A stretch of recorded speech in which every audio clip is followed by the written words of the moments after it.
Hello, आज चाहिँ हामी आलु पराठा बनाउँदैछौँ।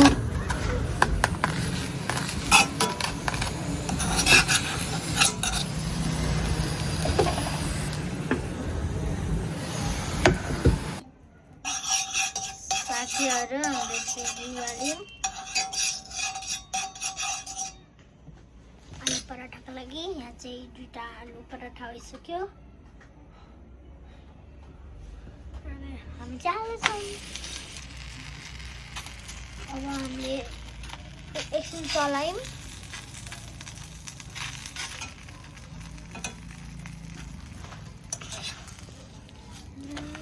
हाम्रो चाहिँ पाक्न गयो। साथीहरू मेरो मम चाहिँ यहाँ बेल्दै हुनुहुन्छ र आलु रहेको छ यहाँ पिठो।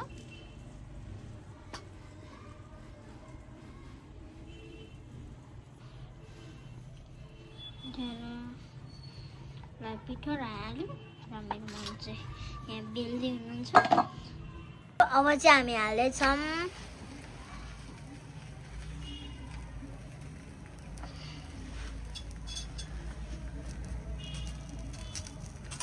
हामीले चलाइरहेछौँ।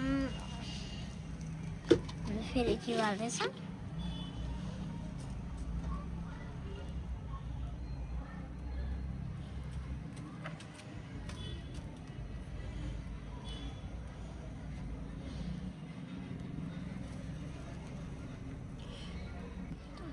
साथीहरू हामीले सेक्सन चलायौँ।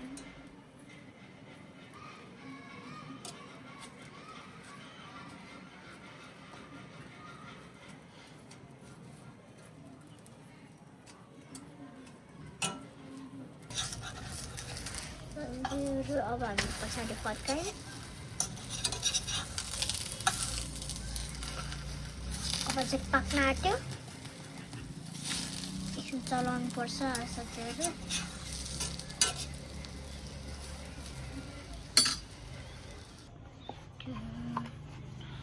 बेल्ने सामान चाहिँ आलु रहेको छ। अब चाहिँ हामी हाल्छौँ।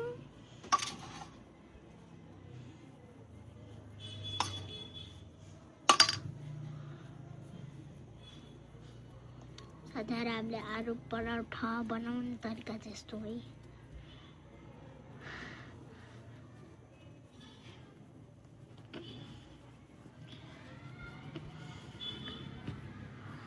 अब फेरि बेल्दै गइछु हामी चाहिँ।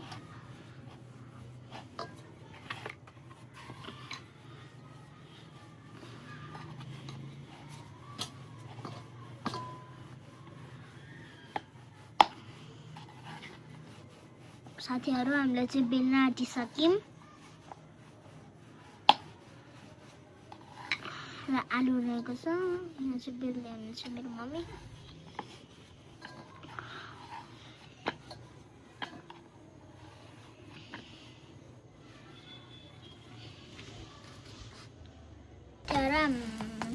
हामी चाहिँ अब एकछिन चलाउँछ। हाम्रो चाहिँ पाक्न आँटिसक्यो।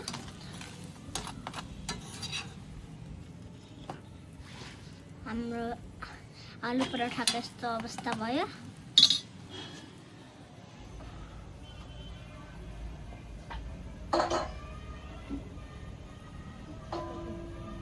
र हामीले चाहिँ हालिसक्यौँ अर्को पनि।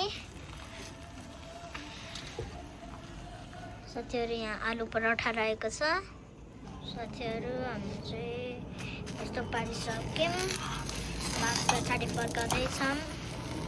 पछाडि कालन चाहिँ यस्तो छ।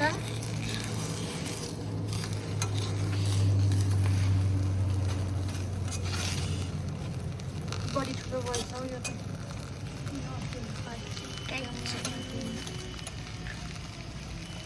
ठुलो भएछ यो।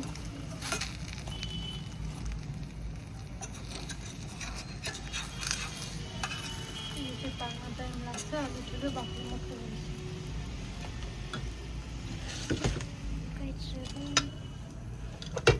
यहाँ चाहिँ आलु पराठा रहेको छ।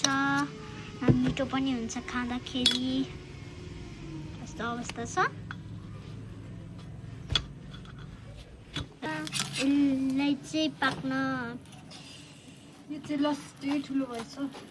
गाइजहरू यहाँ चाहिँ पाक्न टाइम लाग्छ टाइम लाग्छ अरू चाहिँ यति उफ्रियो गाइजहरू यो चाहिँ लास्टै ठुलो भइसक्यो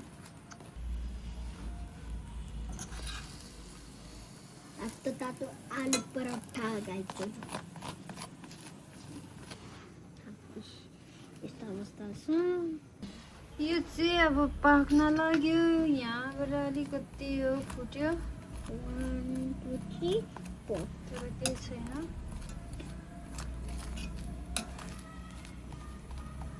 त्यसरी फिस्यो।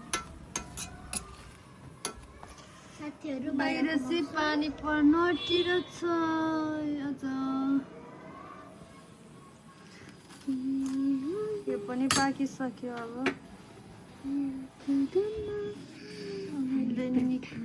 निकाल्नु पर्छ गाइजहरू तातो आलु पराठा तरकारी आलु पराठा